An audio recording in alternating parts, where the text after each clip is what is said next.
Speak at this symposium. I'm thankful for the opportunity again to be with all of you. And Jeff, I think I speak for everyone in this room when I say how much we admire your courage in the fight that you're fighting and that you've been handed with good humor and strength, and we wish you all Godspeed. Let's hear it for Jeff.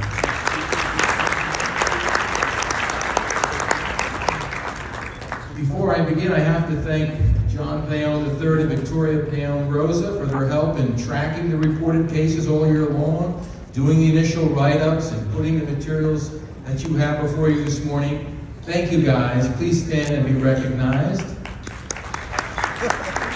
The bad news is, come Monday, they're getting a 30% pay cut because they only have 7 out of 10 cases. And for those following along, our materials are at page 1 of the symposium booklet. So, look, there's simply no way to sugarcoat it. 2024 was a very lean year for reported family law opinions. So much so that the top 10 this year is only the top 7. So much so that 2 of the top 7 are not even family law cases. Now, why is this?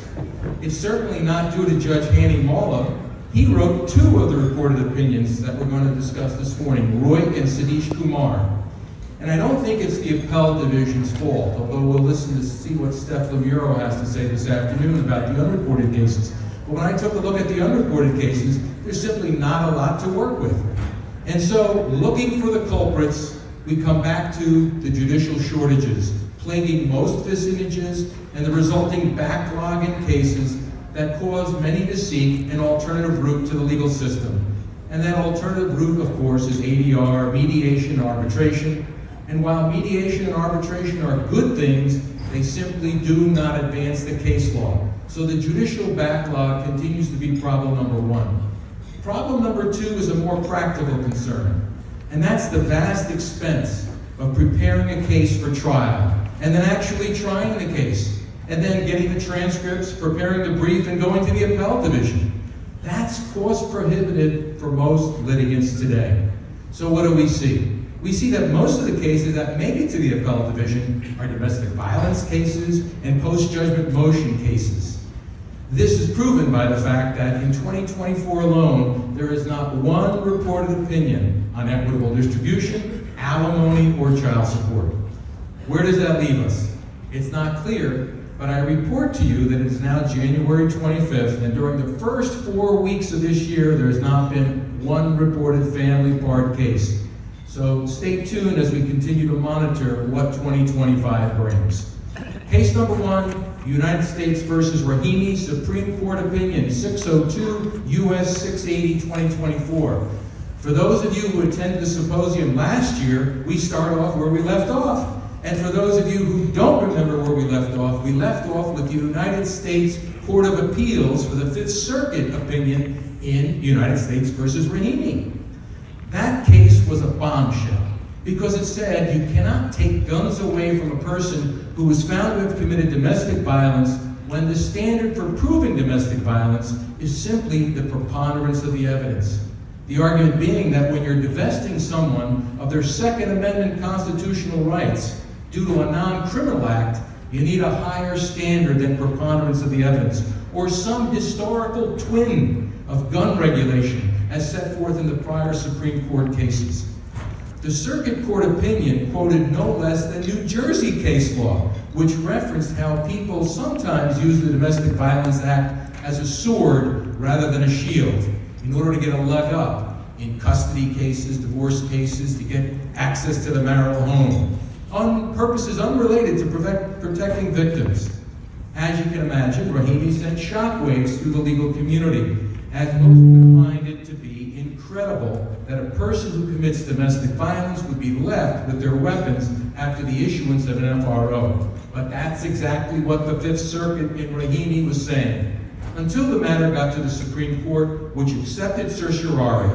Fortunately, this year the Supreme Court held that when an individual is found to pose a credible threat to the physical safety of an intimate partner, that person may be disarmed consistent with the Second Amendment by a finding of domestic violence in a non-criminal proceeding, which is proven by a preponderance of the evidence.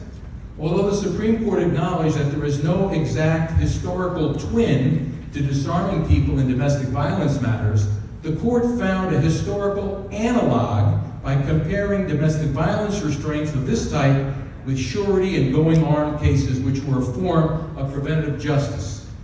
Constitutional scholars will have a lot of fun discussing Rahimi and what impact it now has on Bruin and DC versus Heller and the other Supreme Court gun cases. But for our purposes today, it's enough to know that you could take a sigh of relief and know that if someone commits domestic violence, they will be barred from owning a firearm in the state of New Jersey. Now, if you're like me, you're worried about everything, right? I can never really be perfectly happy. I'm always worried. So what is there to be worried about? What you need to be worried about is, in the opinion, Chief Justice Roberts, who spoke for an 8-1 court, kept talking about Rahimi only being temporarily disarmed. Temporary. Where's the temporary coming from? Well, in Texas, the domestic violence statute there, which is for this case emanated, has a 2-year basically time limit for their FRO. And after the 2-year, it's up to the victim to come back to court to seek an extension. That's the temporary nature. What worries me is that New Jersey doesn't have such a sunset clause. And in New Jersey, domestic violence restraining orders go on forever unless and until the defendant can come back and prove a good cause for the dissolution. So, are we looking at the possibility of someone constitutionally challenging our domestic violence law under Rahimi? Stay tuned. Case number 2, Royk versus Royk. Royk answers the question, is a matrimonial settlement agreement that is fully executed by the parties enforceable when one of the parties dies before the divorce is entered and before the MSA can be incorporated in the final divorce decree? Now, I saw Ed Franken this morning, who is the victory attorney in this case, and he says what I said. I don't understand how the heck this case got to where it was. Why would a fully executed MSA not be enforced just because one of the signers dies before the put-through hearing? Especially when there's no claim here of lack of voluntariness in the execution or unfairness in the agreement.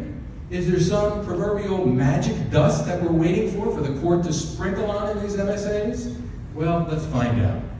The appellate division opinion was written by Judge Annie Mala, good friend of the family bar and a person who knows family law, both from his time as a family law practitioner and from his time sitting in the family court in Somerset County.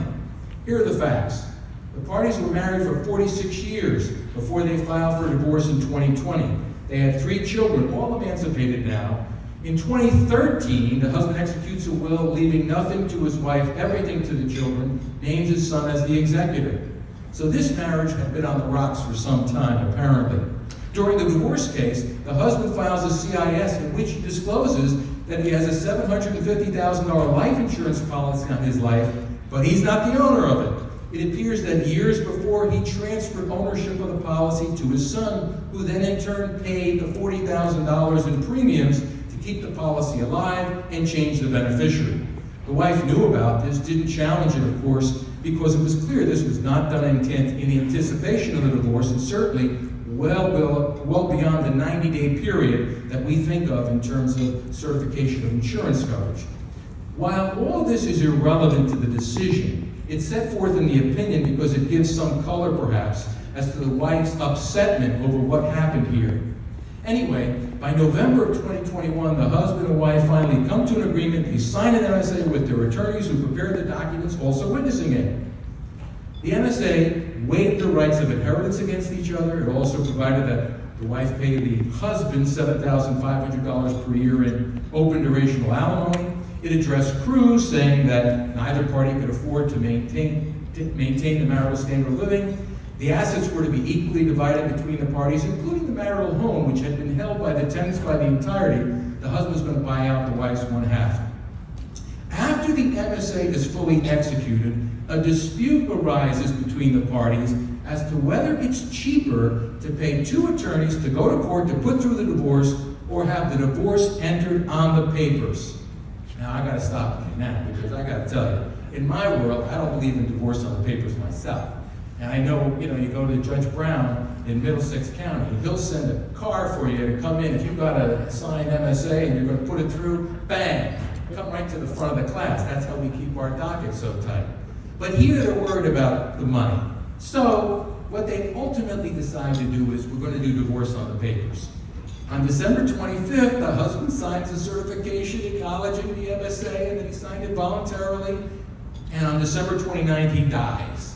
And now we get to find out if divorce on the papers is really a cheaper option. In January, the husband's son, who's the executor of the estate, comes to court to intervene in the divorce matter for purposes of enforcing the MSA. Why? What does he care? Well, remember that house? If, in fact, the husband dies and they own the property by tenants by the entirety, who gets the house? The wife. Very good. Very smart class. They're awake this morning. But under the MSA, the house is being divided 50-50. So what's going to control here? The wife opposes enforcing the MSA because she claims that the MSA would impoverish her. But how would it impoverish her? Her situation was no different now than it was before her husband died. In fact, it's better. Now she doesn't have to pay the $7,500 in alimony. Anyway, the trial judge finds there is no unusual or exceptional circumstances here under Carr. Remember Carr, the prior black hole case? That would justify continuing the divorce proceeding after the death of the husband. Okay, no problem, trial judge. But the trial judge goes further and concludes that it could not enforce the MSA because there was no way of determining that the parties knowingly and voluntarily entered the MSA. But what about that divorce on the paper certification that the husband signed? The trial court said this procedure does not relieve the court of its obligation to find that the parties knowingly and voluntarily entered the MSA, and that as the court could not make that finding before the husband's death, the MSA was not enforceable. Now again, I'm completely lost here. What exactly was the trial court going to do with the divorce on the papers had the husband not died differently than what they were asking him to do right here? Again, no one was arguing that the MSA was entered into involuntarily or that it was unfair. Well, the estate appeals, and the decision of the trial judge goes up to the appellate division. The judge in the appellate division quotes Fattori versus Fattori, 458 New Jersey Super 75. Fattori had also been written by Judge Walla, and Fattori actually quoted a fellow by the name of Frank Lewis, you might have heard of him, who said that spouses have a duty to deal fairly with each other. And in that regard, the parties had already agreed upon equitable distribution of the MSA. Moreover, the appellate division held that even though the MSA did not get to be incorporated in the judgment of divorce, it didn't make that document any less a binding agreement between the parties. The appellate division found that the certification signed by the husband in furtherance of the divorce on the papers was sufficient for the court to conclude that the MSA was entered into knowingly and voluntarily by the parties. But even without that certification, the MSA contained language making clear that the parties were executing the agreement freely and voluntarily. So now you know that all that boilerplate that you put into your MSA has a reason and a purpose, right? While Roig was pending, the legislature passed a new statute addressing the black hole. And it makes clear now that death in the middle of a divorce does not abate equitable distribution. However, as this case had an MSA, which is now being enforced by the court, the statute became irrelevant. But the appellate division does make clear what is relevant for you is that the statute has retroactive activity. So if you have a case that was filed before the statute was enacted on January 8, 2024, the statute applies, which means that you can have equitable distribution of assets after a party dies while a divorce is ongoing. I would also point out that under that new statute, it honors cutoff or termination agreements. Gerald Lawrence will be happy about that, right? This cutoff agreement. Parties who choose not to file a complaint for divorce in these matters, equitable distribution will not be abated by death. So Roig stands for the proposition that an MSA can be enforced even without the pixie dust of a put-through proceeding. Case number 3, TB versus IW, 479 New Jersey Super 404. This case addresses the consequences of a defendant invoking the Fifth Amendment privilege against testifying in a civil domestic violence proceeding. Now, for ease of reference, I'm referring to the Fifth Amendment. In New Jersey, you should know that the right against self-incrimination is codified under NJSA 2A:84A-19, and it's also in the Rules of Evidence under Rule 503. The parties have a dating relationship here and a child in common. Plaintiff claimed that while defendant was exercising parenting time with the child at defendant's own apartment, defendant sexually assaulted the plaintiff while the child was in another room. That evening, the plaintiff went to the hospital to receive medical treatment due to the assault, and later she filed a domestic violence complaint.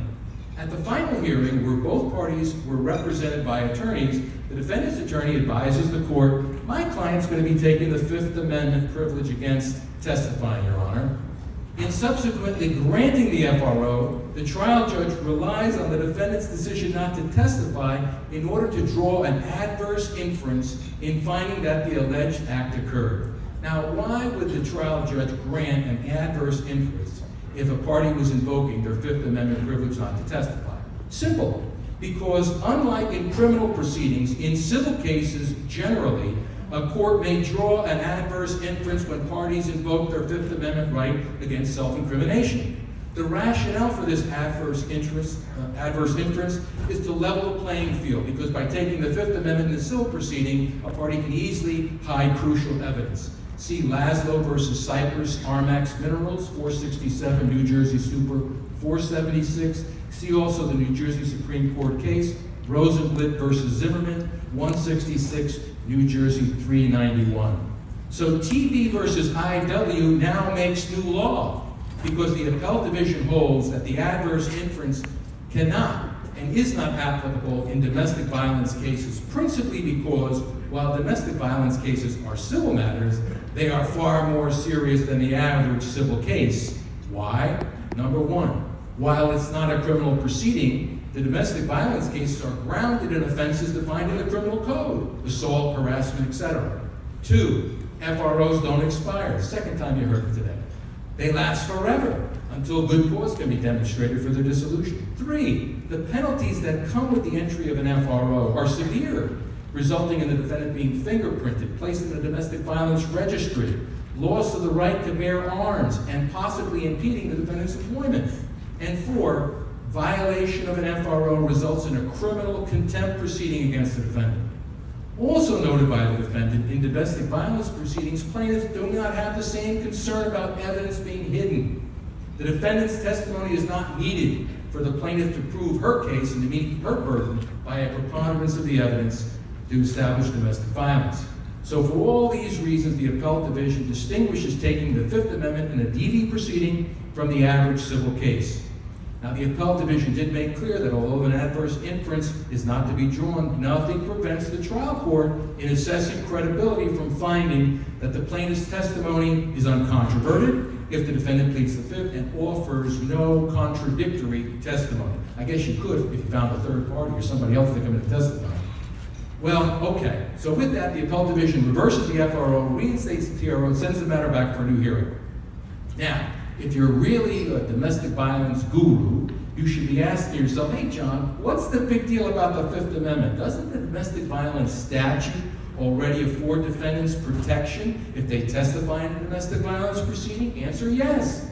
NJSA 2C 25-29A, which prevents testimony given in an FRO hearing from being used against the defendant in a related criminal proceeding. However, criminal attorneys will tell you that it's not the same as the Fifth Amendment, because the testimony of the defendant in a DV hearing can be used in a related criminal proceeding for impeachment purposes, and the testimony can be used in an unrelated criminal proceeding. So from the criminal attorney's standpoint of protecting the defendant from criminal exposure, there's nothing as comprehensive as taking the Fifth Amendment. But here now comes the rub. And while I'm not a criminal attorney, like yourselves, I've done a lot of work handling domestic violence matters representing plaintiffs and defendants. And while it's hard to win these cases on behalf of the defendant, it's possible to win. But there's almost impossible to win these cases if the defendant doesn't take the stand. And so with that, you have to put this case into perspective and not rush to have your client plead the Fifth Amendment merely because TV versus IW says an adverse inference can't be drawn. So what to do? First and foremost, I'm always looking for the possibility of obtaining a dismissal of the DV complaint in return for entry of civil restraints.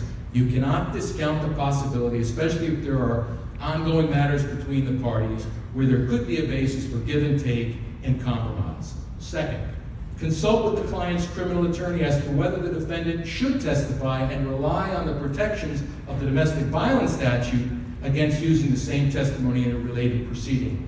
That decision may rest with how good a witness the defendant is going to be, the facts of the case, who will be cross-examining the defendant at the domestic violence trial, and other factors. Third, consider whether the domestic violence matter can be adjourned while criminal counsel attempts to work out the criminal matter. Now, that may not be so practical in some vicinges that will want to move these domestic violence matters. Remember, by law, they're supposed to be adjudicated within 10 days. But keep in mind that while the TRO remains in effect, there's essentially no prejudice to the plaintiff by delay. In any case, it's always complicated when you represent a defendant in a domestic violence case with a pending criminal matter. And if you do so, you should consider TV versus IW, as well as the advice of your client's criminal counsel. Case number 4, Sadish Kumar versus Venugopal, 478 New Jersey Super 25, 2024 case, appellate division. It's another opinion authored by our friend Judge Hanny Malla. Exactly how liberal are the rules of court when it comes to amending your pleadings 1 year after the case commences? Answer: while trial judges who have to live in the AOC's world of best practices may not be very liberal, the rules of court are.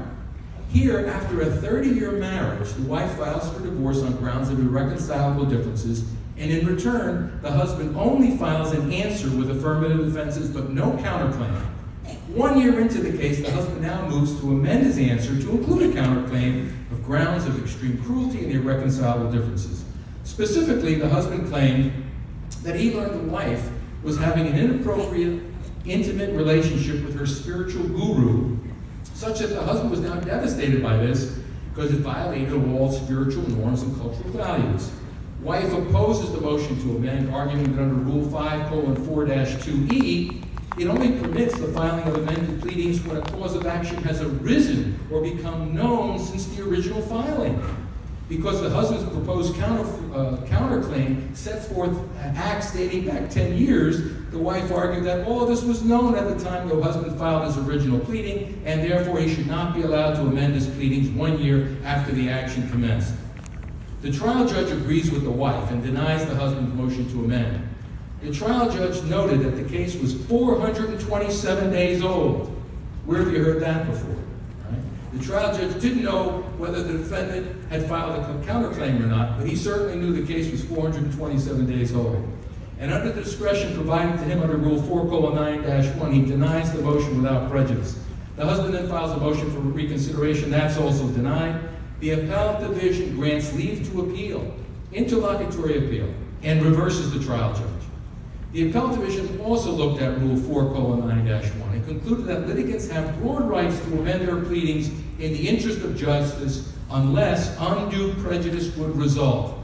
The appellate division also made clear that the age of the case was not a reason to deny the amendment where the parties didn't even have a trial date and discovery was still outstanding. Or as this court said, quote, "This is not a run-of-the-mill divorce," end quote. Finally, although the trial judge did not specifically rely on Rule 5:4-2E, which had been raised by the wife, the appellate division pointed out that that rule addresses the process of amending a counterclaim. Here, the defendant never filed a counterclaim. Rather, he was seeking to amend his pleadings to file a counterclaim.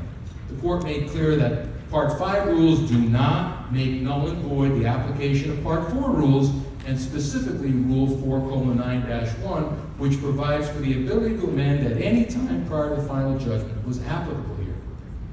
The appellate division referenced something that we do every day in our practice, and that is where you show up on the day of settling your case, and the first thing you do is you say to the judge is, "Your Honor, I'd like to amend my pleadings to plead irreconcilable differences," which is a peaceable means of ending the matter.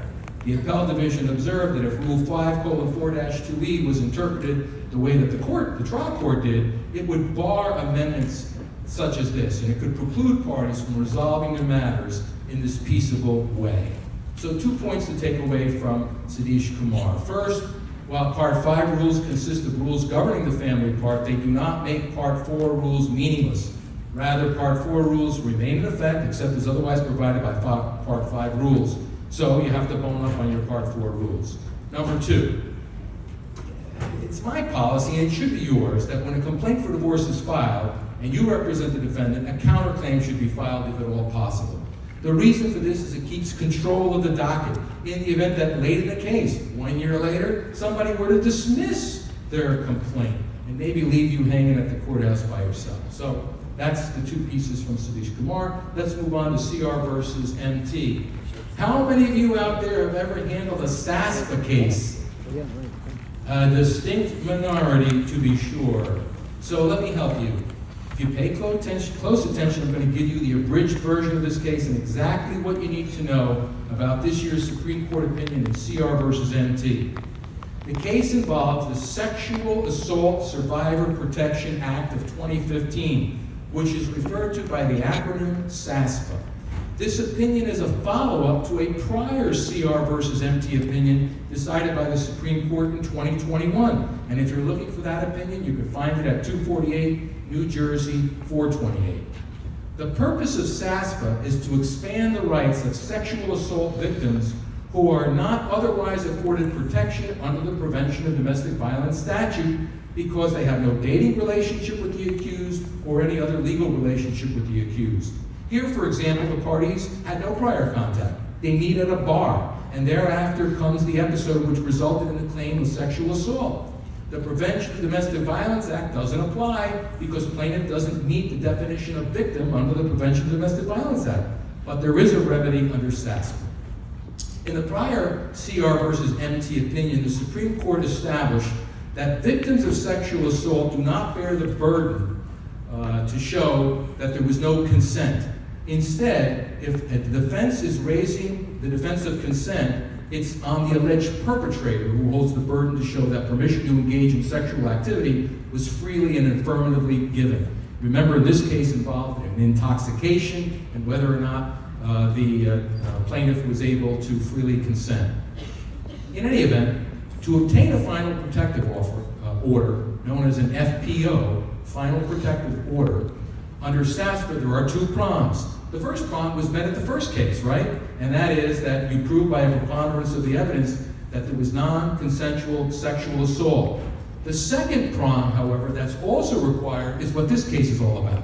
And that is that there has to be a, quote, possibility of future risk to the safety or well-being of the victim necessitating an FPO.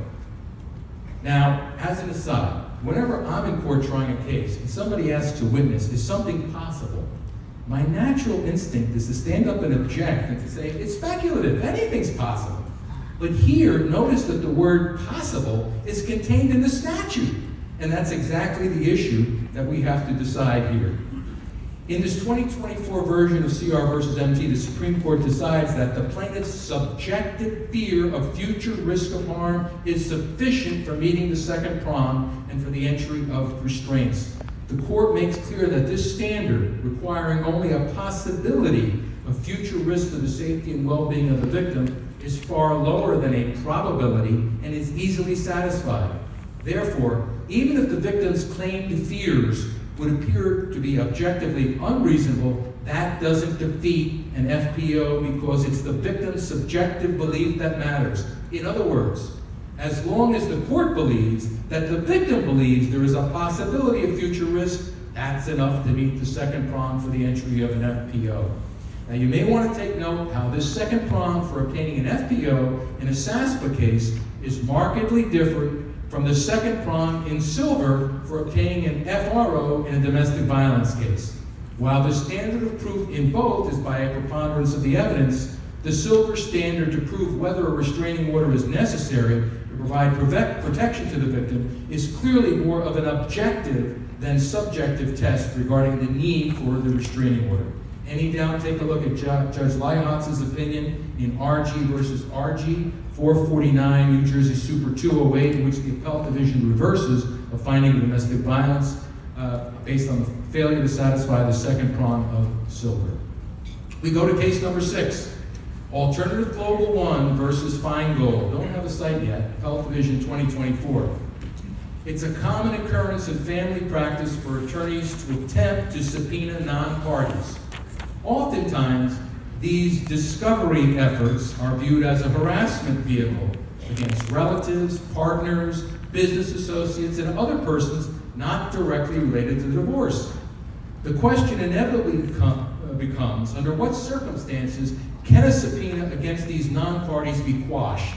In that regard, Alternative Global becomes a must-read for those involved in high-conflict divorce, where it is not uncommon to attempt to subpoena non-parties.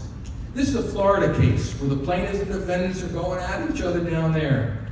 And basically, there's an allegation by the plaintiffs that the defendants are trying to convert their assets into their own. Defendants refuse to provide books and records to the plaintiffs, so the plaintiff subpoenas the deposition of a New Jersey resident who previously had dealings with both plaintiff and the defendant, requesting his deposition only, no records. The witness moves to quash the subpoena and seeks a protective order. The witness argues that the plaintiff is a competitor and he is seeking confidential business information, which is protected under Rule 4:10-3G. And the plaintiff seeks to harass him by seeking irrelevant information and by failing to provide in the subpoena, quote, areas of anticipated questioning, end quote. In denying the motion to quash, the Appellate Division finds the following, and these are important takeaways from the case from a family law perspective. Number one, the rules of court do not require a party seeking the deposition to identify areas of anticipated questioning. So that's a loser. But I would point out from my own perspective, and that's this. While you're not required to tell somebody what we're going to be asking you about, if you don't at least give them some clue in terms of what the subject matter is going to be, you might get a lot of I don't recall answers. So you've got to make a determination in terms of how you want to go forward. Number two, a non-party deponent may not assert lack of relevancy or materiality since that party has no interest in the outcome of the pending litigation. Always be mindful that in New Jersey, the courts construe discovery rules liberally in favor of broad pretrial discovery. So lack of relevancy is rarely a winner anyway, but now you know that the non-party can't even make the argument. Number three, nor is a claim involving confidentiality of the information requested as a basis to quash in and of itself. Confidentiality concerns can be rectified by entry of a confidentiality order. Moreover, you just can't claim confidentiality. You have to articulate with specificity examples of harm from the disclosure. 4, the important assessment for the court is to examine the relative simplicity by which the information may be supplied versus the availability of less burdensome means to obtain the same information. Here, as the defendants were refusing to provide discovery in Florida, the plaintiff had no less burdensome course. Rule 4:10-3 permits relief from discovery to protect a person from annoyance, embarrassment, oppression, or undue burden or expense. But it is not enough for the deponent to just state these magic words.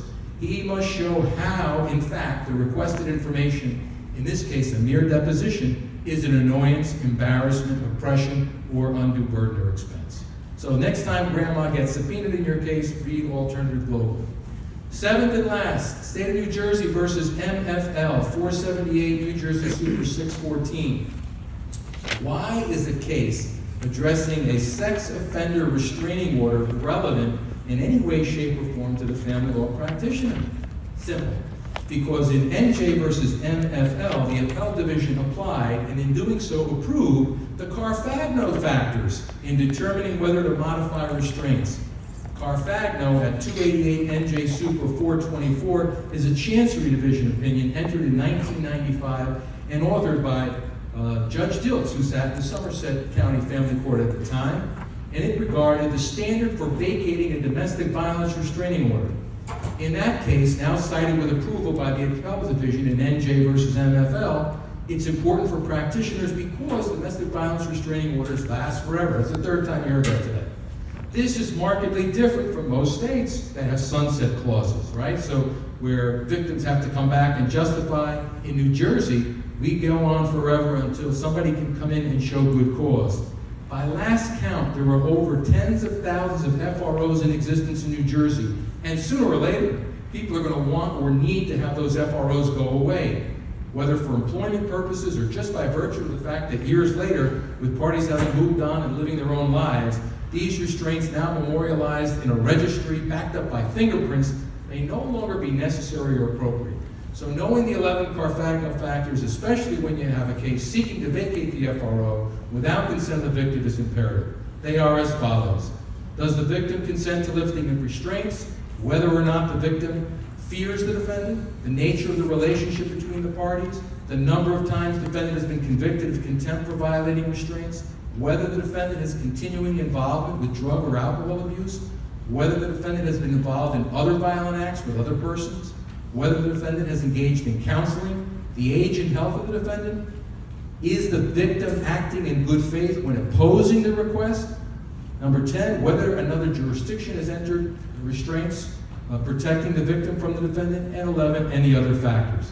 If you have an FRO you're looking to dissolve, read the Carfagno case, and now you have State versus MFL, where the appellate division cites Carfagno factors with approval. And that, my friends, are the top cases for 2023.